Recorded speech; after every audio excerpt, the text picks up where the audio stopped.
Bienvenue sur le Vapelier pour cette revue matériel kit qui va nous emmener chez Rinko avec le Manto X.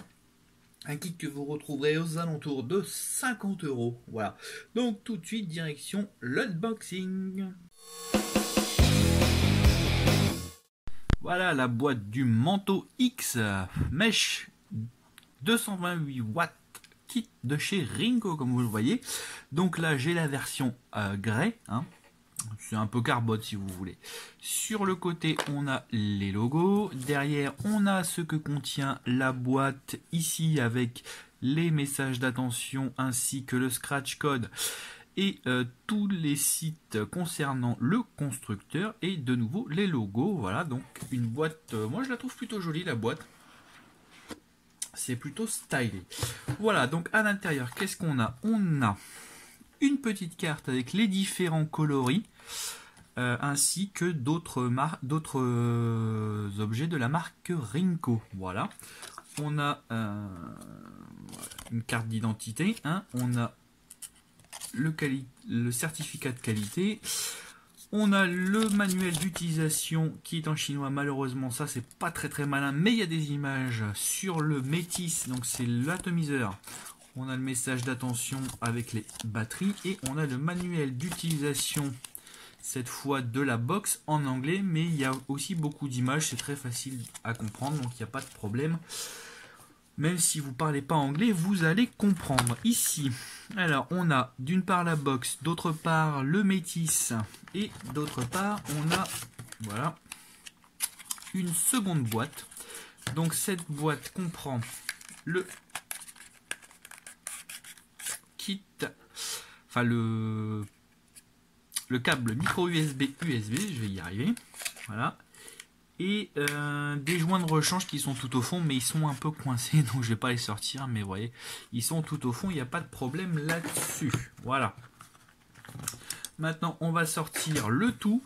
Donc là, d'un côté, on a la box, hein, une box, comme vous le voyez, un format que vous aurez déjà vu.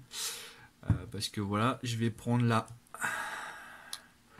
la Wismec.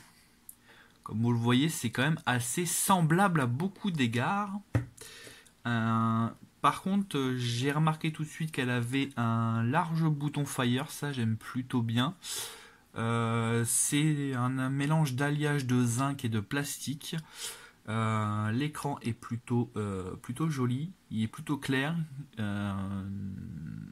Mieux que sur la Wismec à ce niveau-là. Le port micro USB est là. C'est un écran OLED, hein.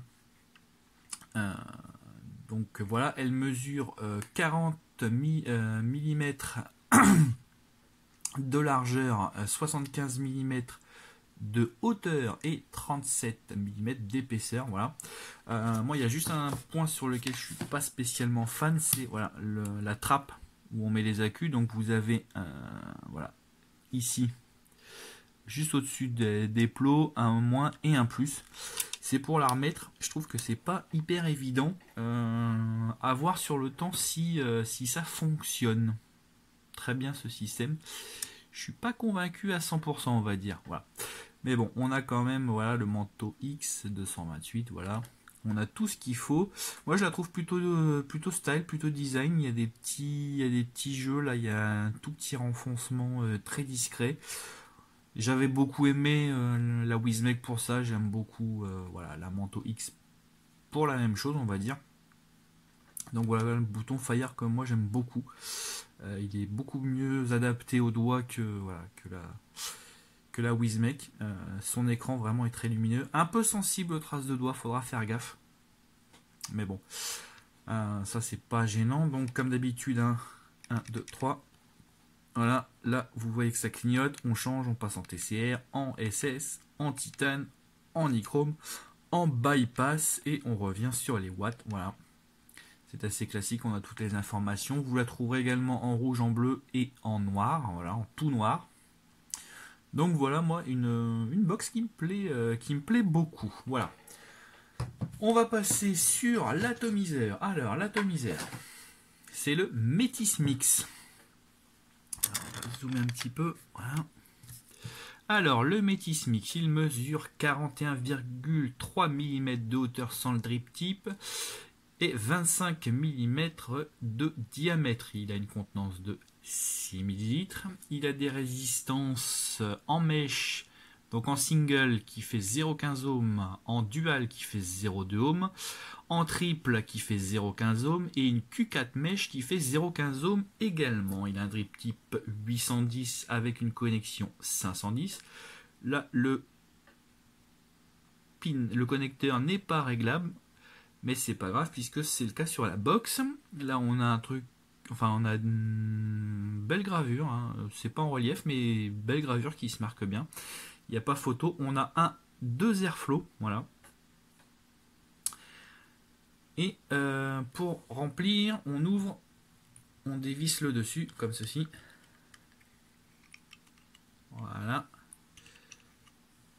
Et comme vous voyez, on a deux belles arrivées de liquide, il n'y a aucun problème, à peu près tout passe. J'ai pas testé les twists, mais je pense que ça passe. Honnêtement, je pense que ça passe, à condition de pas trop appuyer fort pour pas que le liquide arrive comme une furie. Voilà. On va ouvrir le bas. J'ai un peu les doigts qui glissent, c'est pas évident. Voilà. Donc là, qu'est-ce qu'on a? Eh bien, on a une mèche. Donc je sais pas si vous voyez bien parce que c'est assez sombre en fait, la résistance est vachement longue en fait. On va la dévisser. Peine de jus, j'aurais peut-être dû vider le jus avant. C'est pas grave.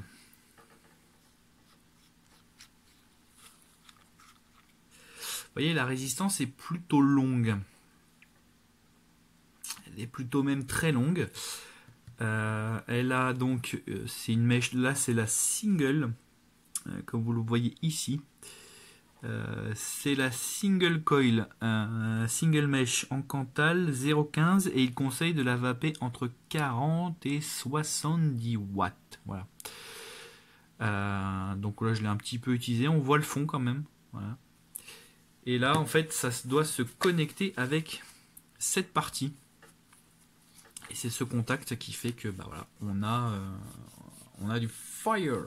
Voilà. Donc comme vous l'avez vu, hein, la résistance est une mèche, donc on s'attend quand même à avoir quelque chose d'assez savoureux. Les airflows sont pas forcément faits pour ça, mais étant donné qu'on a quand même des plages de vape assez importantes, c'est utile d'avoir quelque chose qui refroidit bien la résistance. Qu'est-ce que j'ai noté de plus? Ah oui, important.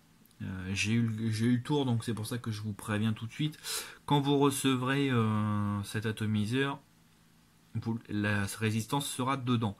Pensez, mais alors pensez vraiment tout de suite à dévisser la résistance et à la revisser. Parce que, comme d'habitude, dans ce genre d'atomiseur, la résistance n'est pas toujours bien vissée. Si vous faites pas gaffe et que par exemple vous oubliez de fermer les airflows, c'est la fuite assurée. Donc moi je le fais à chaque fois parce que j'ai eu le tour plusieurs fois, j'ai plus envie d'avoir ce tour là.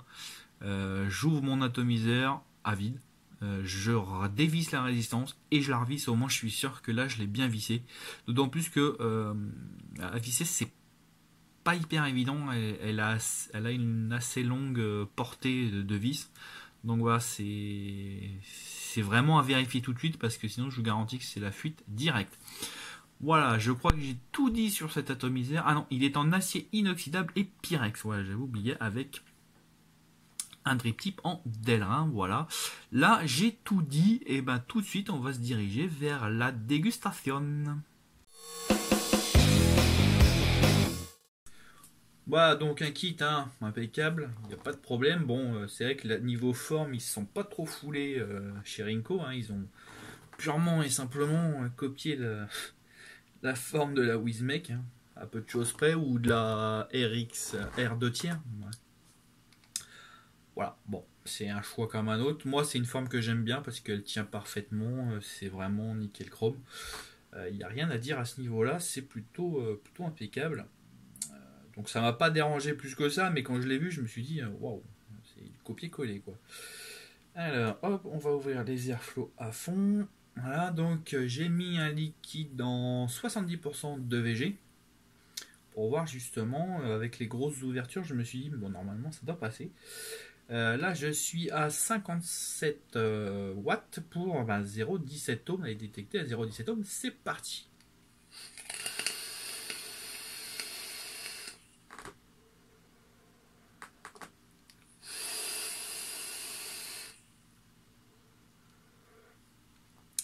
Voilà, donc comme vous l'entendez au bruit, c'est un atomiseur qui est hyper aérien. Mais alors hyper aérien, trop pour moi d'ailleurs, hein.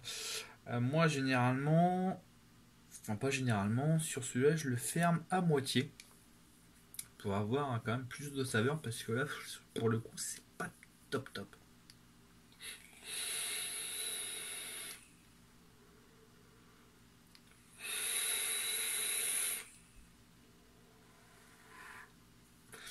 Vous aussi vous devez entendre la différence dans le sens où elle siffle beaucoup moins. Enfin, l'atomiseur siffle beaucoup moins avec les atos fermés, les airflows fermés à moitié, et on a beaucoup plus de saveur. Alors, que dire de ce kit? Alors moi, la box, je l'aime bien. Je l'aime beaucoup parce qu'elle est... Déjà, c'est une forme que j'apprécie, comme je l'ai dit. D'autre part, elle est plus légère que celle de chez Wizmec. L'alliage de zinc plastique fait que il y a une sensation de solidité, mais en même temps de légèreté, et ça, j'aime bien. Ça, j'aime bien. Donc voilà, c'est ce que je voulais. J'aime beaucoup son écran, il est très lumineux, il est très lisible. Ça, j'aime bien aussi. J'adore son bouton Fire. Il est bien grand, bien large, on ne peut pas se tromper. Je suis moins convaincu par la plaque, comme je vous ai montré, parce qu'au niveau temps, je ne sais pas si c'est hyper solide. À voir. À voir, à voir. Pour l'instant, j'ai pas eu de problème. Je pense pas qu'il y aura de problème. La surface est un petit peu sensible aux traces de doigts. La surface arrière, on va dire. La surface avant, il n'y a pas de problème. Celle-ci, il y a pas trop de problème. Par contre, celle-là, comme vous voyez, on commence à voir les traces de doigts. C'est pas gênant, franchement, c'est pas gênant. La Wizmec avait la même défaut. Ça m'a jamais gêné. Je suis pas là à polir mes box. Ça m'intéresse pas trop. Le principal, c'est qu'elle marche. Et pour le coup, hein, la Manto X marche très bien. L'atomiseur maintenant. Alors là par contre je suis moins sympa parce que franchement j'ai été très déçu par le Métis. J'avais volontairement mis un jus qui était assez goûtu. Et pour le coup, bah, voilà, le résultat est loin de mes attentes. Vraiment loin de mes attentes. La faute à un airflow, à mon avis, un atomiseur en général trop aérien.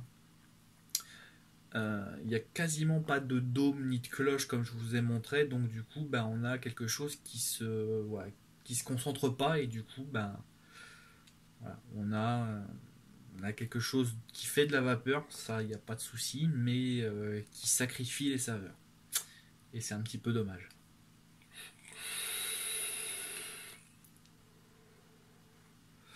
Même avec l'airflow fermé à moitié, j'ai à peine 50% de mes saveurs habituelles. Voilà, ça c'est un peu dommage. Donc du coup pour moi ce kit c'est moitié-moitié. Oui pour la box, franchement non pour le kit. Enfin non pour l'atomiseur. Alors après ça, si vous voulez faire de la vapeur, il n'y a pas de problème. Hein,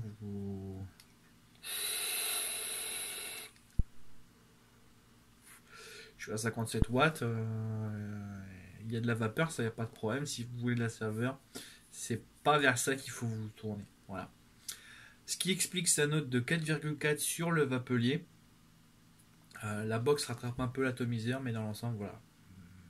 L'atomiseur, pour moi, c'est pas mon truc. Voilà. Et bien sur ces bonnes paroles, je vais vous dire au revoir et à bientôt pour de nouvelles aventures.